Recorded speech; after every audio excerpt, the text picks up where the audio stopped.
I've seen a lot of terrible things in my years rescuing animals in Cleveland, but that morning, what I found in the alley beside the abandoned docks went far beyond any nightmare I'd ever imagined. The wind off Lake Erie hissed through torn metal sheets carrying the smell of rust garbage and machine oil. In the gray chill of dawn, I heard something no bark but a strangled sound, a cry caught in its own breath. I followed it slowly.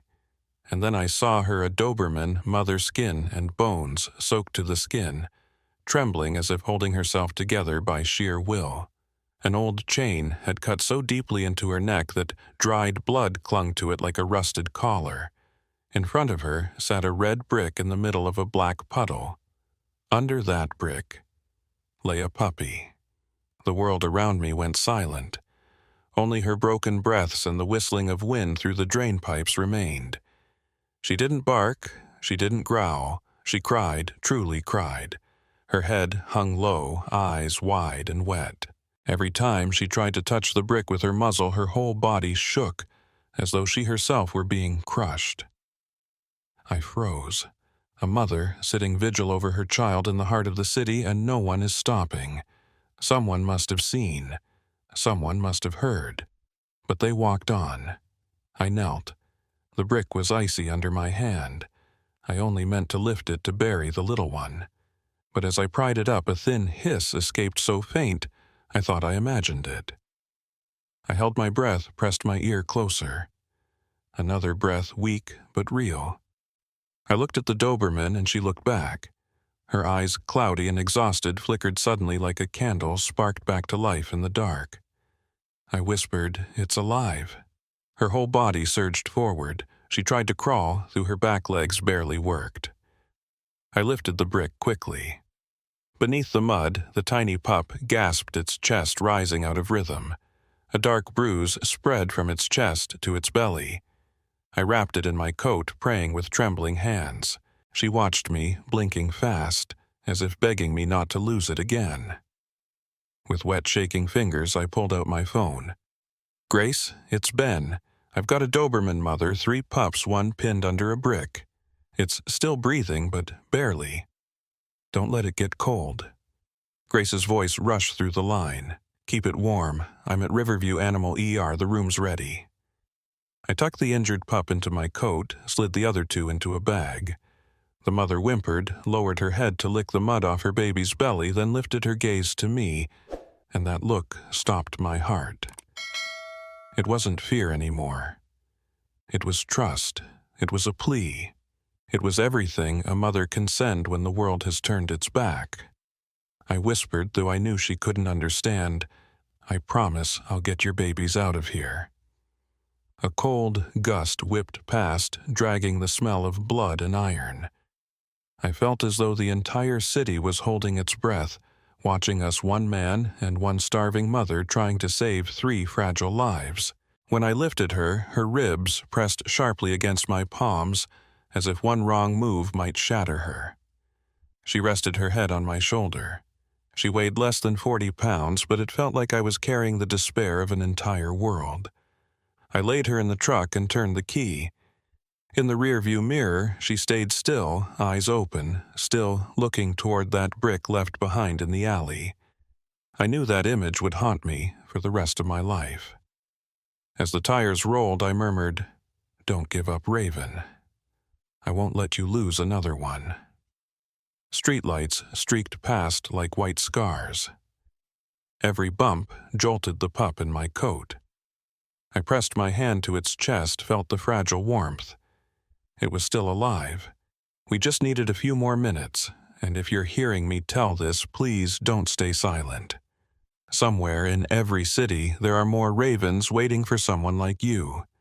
Hit subscribe not to bump up a number, but so, together, we can save another life like this.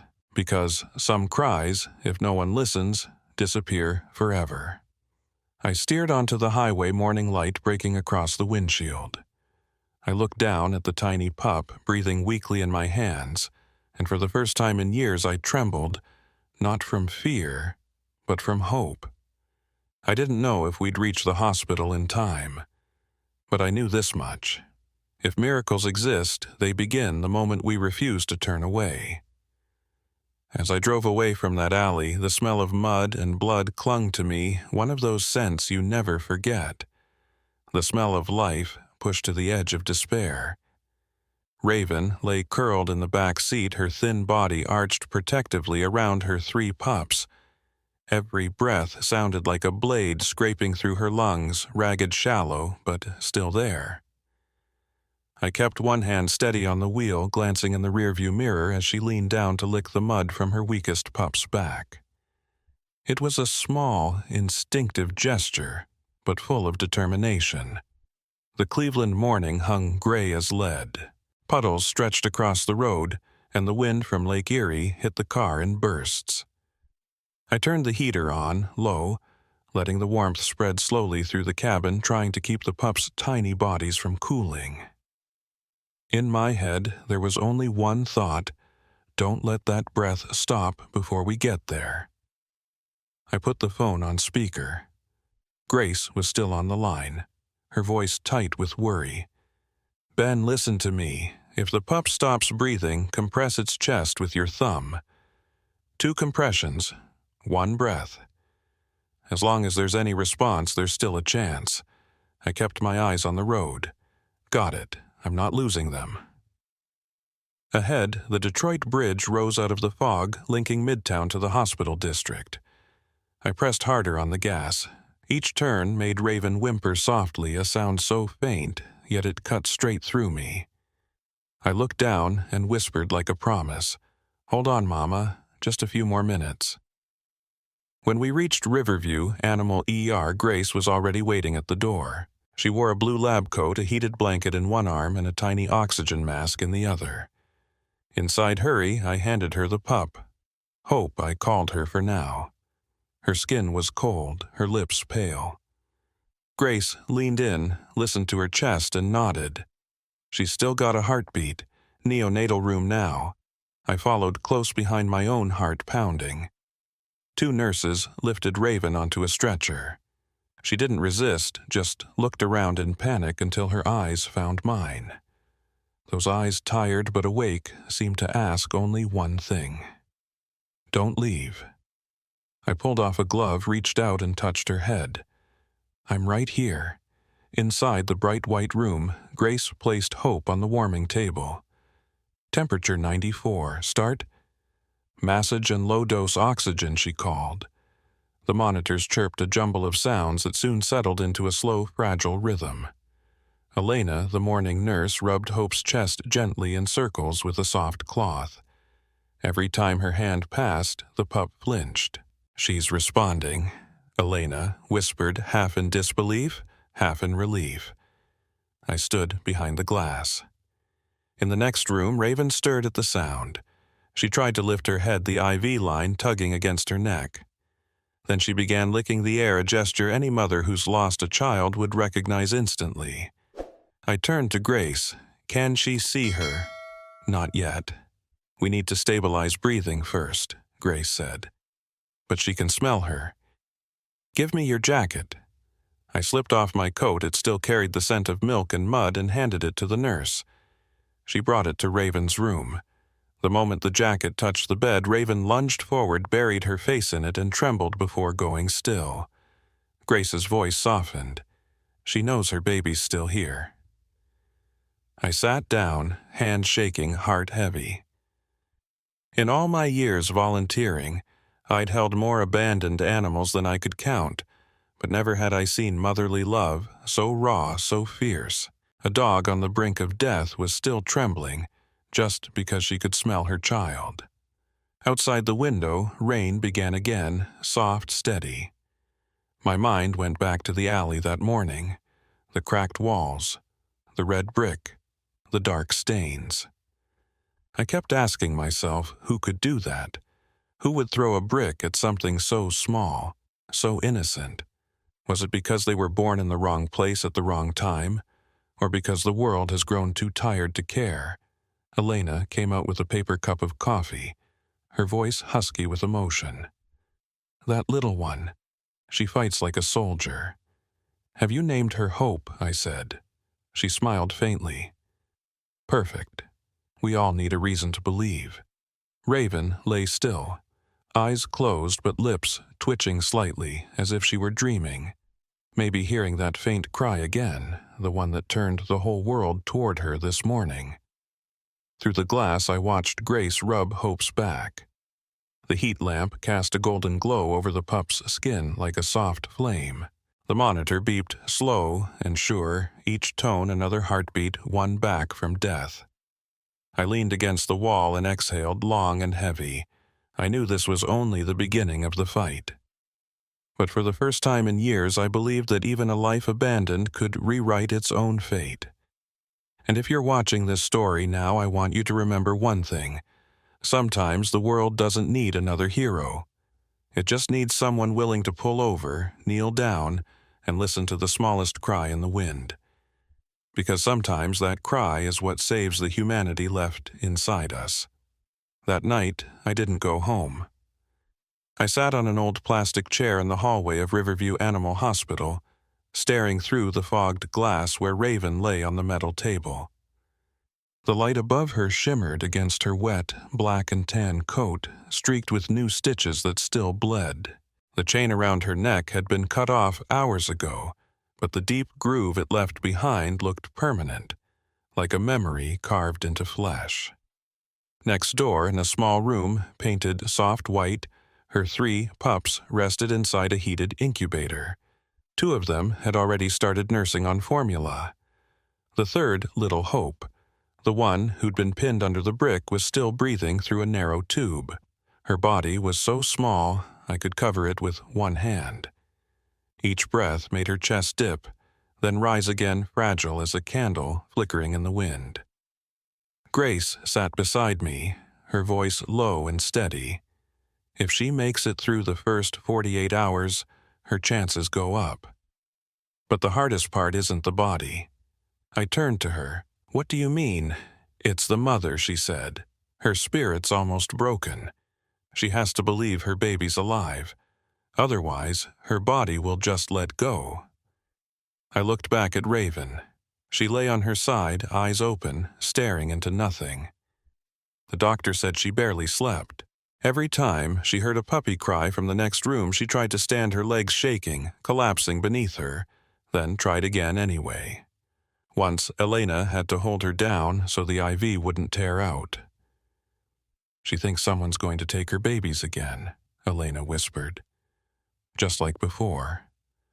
I said nothing. I knew what before meant, the moment when everything is taken from you, not just your children, but your reason to live. By morning, Grace called me into Hope's room. "She's opening her eyes," she said softly, and she was just a sliver wet and cloudy like fog on glass. My heartbeat slowed.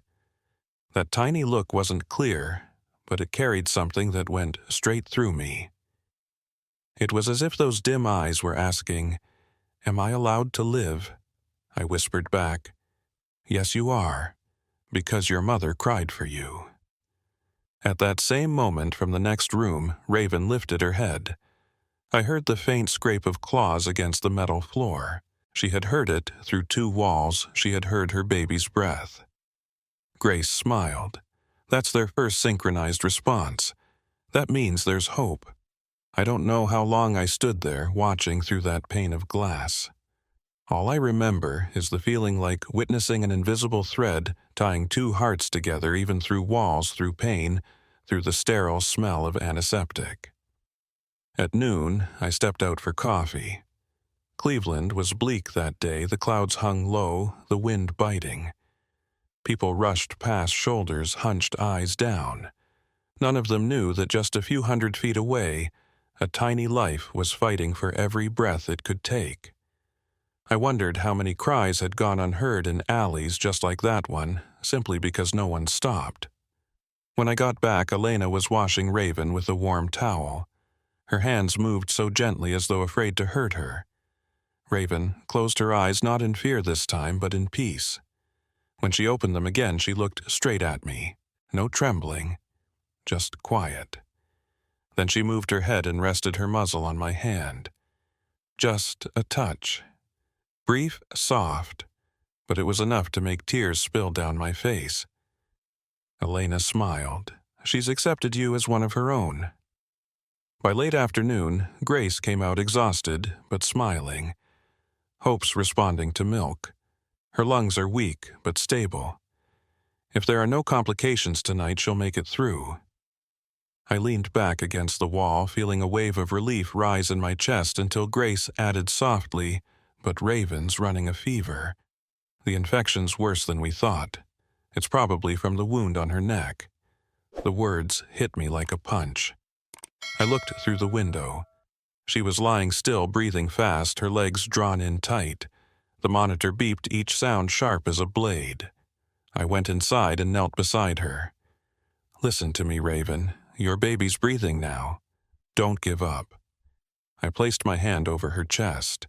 Her heartbeat raced beneath my palm, wild, uneven. She cracked her eyes open, glanced toward the room where Hope was resting, and let out a low, broken whine. I've never heard anything so painful or so beautiful. Elena adjusted the IV line, then tucked the blanket closer. If she makes it through tonight, she said she'll have a real chance. I nodded, but didn't move my hand. I sat there until the first light crept through the ER window. She was still breathing, slow, thin, but steady. Outside, the Cleveland sky stayed dull and gray, yet on the horizon I saw a faint line of gold, a fragile streak of morning, like Hope's breathing, weak but alive. And I knew, no matter how cold this city could be, that single streak of light was enough to start a miracle. The next morning, Raven was still alive. But it wasn't living, not really. It was more like a small flame flickering weakly in the wind. She lay motionless, eyes half closed, breaths short and uneven.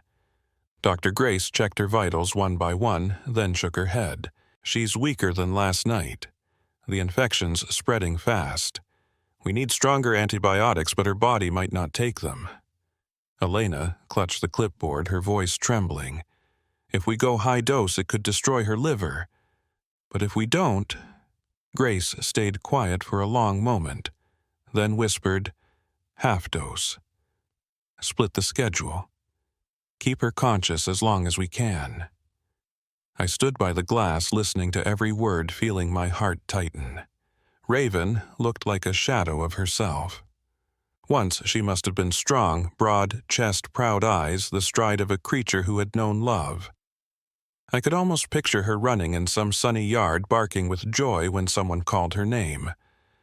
But now, all that remained was the sound of the monitor and the rise and fall of breath that barely counted as breathing.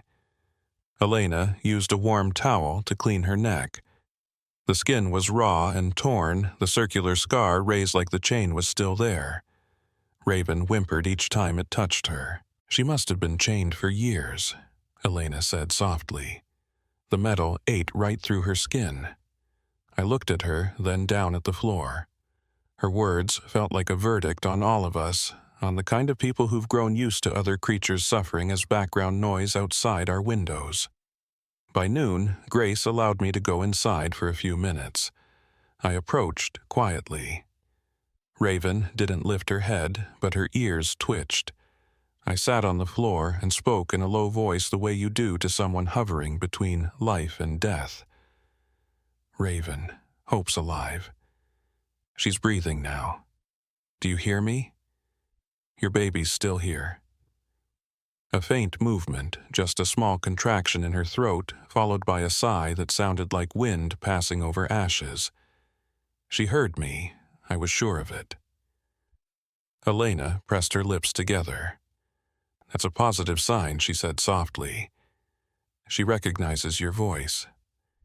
I placed my hand over her chest, feeling the rapid, fragile heartbeat beneath my palm. "You've got to fight," I whispered. "Not just for yourself, but for the little ones still searching for warmth in your breath." I didn't even realize I was crying until the tears hit her fur. Outside, the Cleveland sky was heavy and gray. Snow had begun to fall the season's first. Each flake hit the window and melted small as a tear that had run its course. The whole world seemed to be holding its breath with us. By afternoon, things turned worse. Raven began to tremble, her heartbeat erratic. Grace called for backup, and suddenly the room filled with movement. "Get the adrenaline ready. Prepare the breathing tube." Elena's hands shook, but she stayed focused. I was pushed out of the room, my chest pounding so hard I could hear it in my ears. All I could do was press my forehead to the glass and watch the flurry of hands trying to pull one fragile life back from the edge. Then, the monitor went flat. A long, merciless line. I saw Elena grab the tube. Grace injected adrenaline straight into the vein. Chest compressions followed. The whole scene lasted seconds, but it felt like an eternity. Then a single sound pierced the silence pip. The line flickered back to life. Elena looked up, eyes wet. "She's back," she whispered. Everyone exhaled, but no one celebrated. We all knew next time we might not be that lucky. Grace stepped out into the hallway with me, her tone grave. "If she makes it through tonight, her chances go up, but we have to be ready for anything." I just nodded. Words wouldn't come. Night fell. The hospital grew silent, lit only by the soft yellow glow of the ICU wing. I stayed there, sitting against the cold wall, staring at the reflection of light on the tile floor. Every time the monitor beeped from Raven's room, I lifted my head, terrified it might stop. Close to midnight, Elena came out. "She's sleeping," she said, "really sleeping. Heart's still weak but steady. I think she's dreaming." "Dreaming?" I asked. She smiled faintly. "Maybe she's dreaming that her baby's in her arms." I looked through the glass. Raven lay still, her head tilted slightly, her breathing slower, calmer. Under the pale light, her body looked almost translucent, yet her face carried something new, peace, like someone had finally given her permission to rest. I stood there for a long time, long enough for my legs to ache, long enough for the snow outside to stop. I didn't know if she'd wake up in the morning, but I knew I'd just witnessed something rare, the quiet moment between life and death when a soul refuses to leave because it still has something left to say to the world. I leaned close to the glass and whispered, "If you can still hear me, Raven, believe this. Your pain is not wasted. It's waking this whole city up." The third morning began with the faintest sound a person could hear, the soft tap of a tail against a metal bed frame. Elena looked up from her notes. She froze. Raven was awake. No one spoke. She couldn't lift herself yet, but her eyes were open, fully open. In the pale morning light pouring through the glass, they shone with a deep, clear brown, as if all the pain of the past days had been washed clean by her own tears. Elena smiled and whispered, "Ben." "She's awake." I walked in quietly, afraid that even my breath might break the moment. Raven looked at me. There was no panic this time, no shrinking back. She just looked steady, calm, and slowly lifted her head, searching the room. Grace came in behind me, carrying a small blanket. Her voice was soft. Today, she said, she's earned the right to see her babies again. Elena left and returned a few minutes later, pushing the warming crate. Inside were 3 tiny lives wrapped in a beige cloth. 2 slept soundly. The third, little Hope, was awake, blinking at the light. The instant Raven saw them, her whole body tightened, then trembled. She tried to rise. Elena touched my arm lightly, whispering, "Let her do it."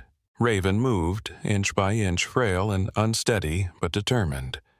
She managed 3 steps before collapsing.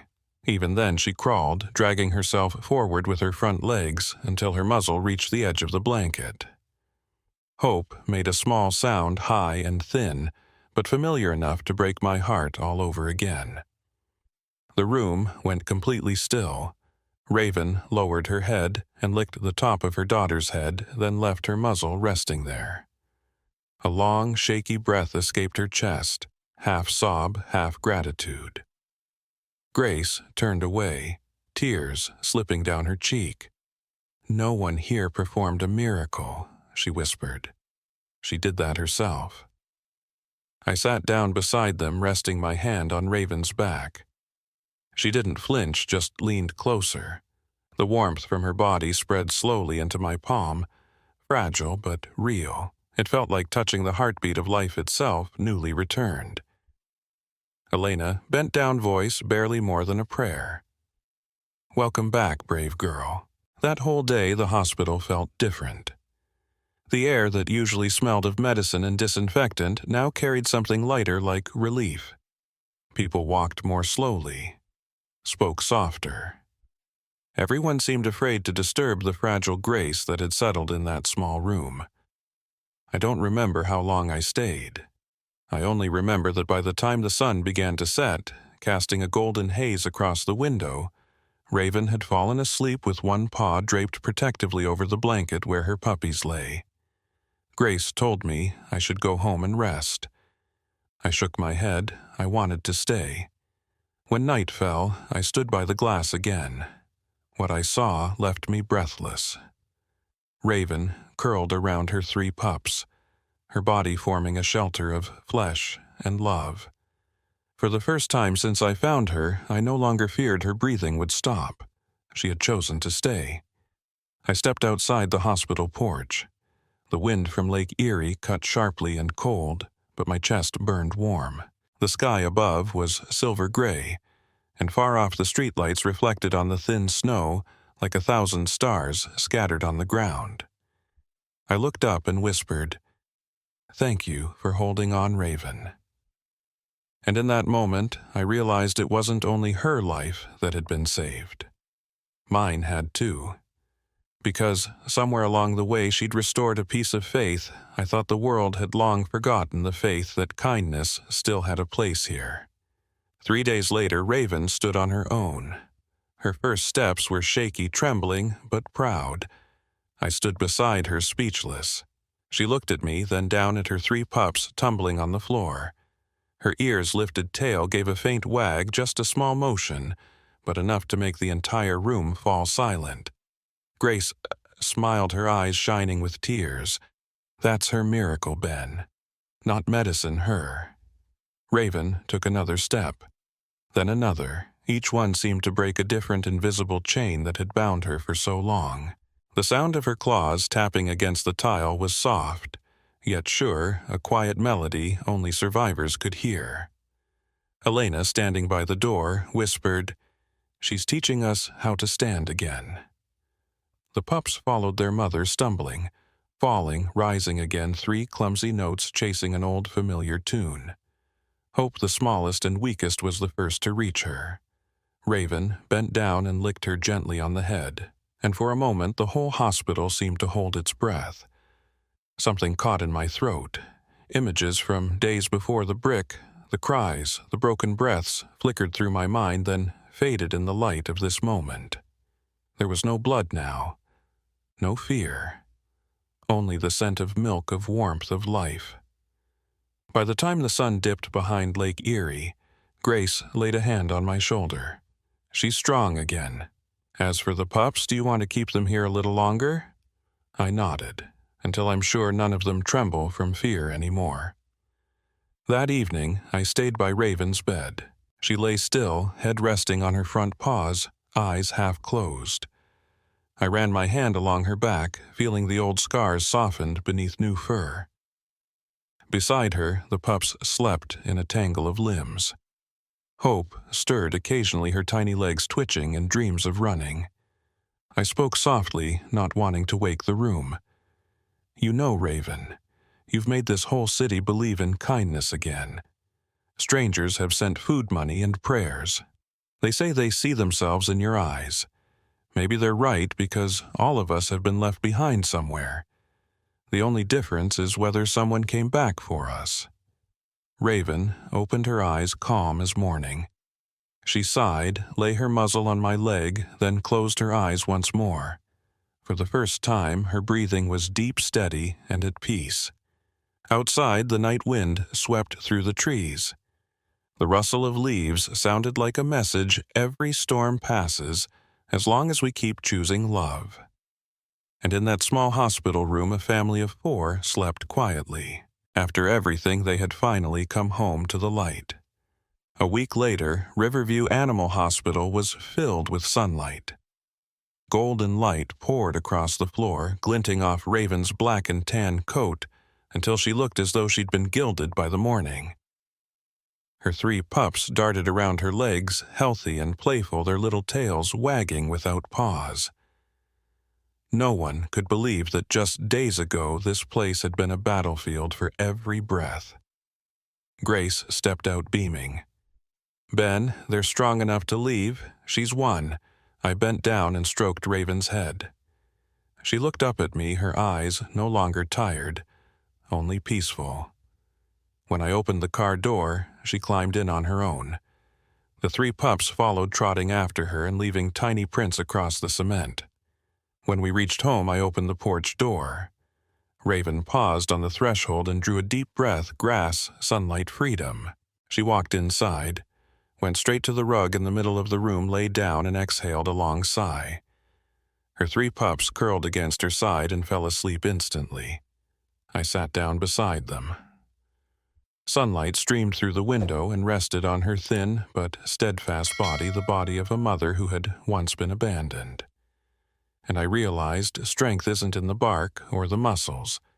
It's in the choice to keep loving even after the world has tried to crush you. That afternoon, neighbors came by with food toys and new blankets. A little girl from across the street asked Mr. What's her name? I smiled, Raven. But to me, she's a miracle. When night fell, I sat on the porch listening to the wind move through the trees. Raven lay beside me, her pups asleep against her. She turned her head, looked at me quietly, then licked my hand, a touch warm, gentle, and grateful. I whispered, as if afraid to break the world's sleep. "We're home now, Raven. No one can hurt you anymore. And if you're still with me now, thank you for staying. Tell me, have you ever saved or been saved by a living soul? Because sometimes one small act is enough to bring a dying heart back to life. That's what Raven has done for me, for you, and for the world. If you're still here listening, all the way to the end, thank you. Thank you for not looking away when the story grew heavy. Thank you for letting your heart move for a small forgotten life. Raven and her 3 pups are safe now. They live in a sunlit home where every morning begins with happy barks and the smell of coffee drifting through the air. But out there, hundreds of other ravens are still trembling, waiting for someone to stop, just as you stopped here today. If this story stirred something in you, even a slower heartbeat or a tear you didn't wipe away, please leave me a comment. Tell me, have you ever saved or been saved by a living soul? Maybe your story will be the next miracle the world needs to hear. And if you believe no pain should ever be forgotten, please subscribe, not just to support, but to help keep these small cries from vanishing into silence. I promise you, every story here will remind us that compassion never grows old, and that even when darkness closes in one person, stopping is enough to light up the world. Thank you from the bottom of my heart. Stay. Love once more, because somewhere another raven is waiting for you.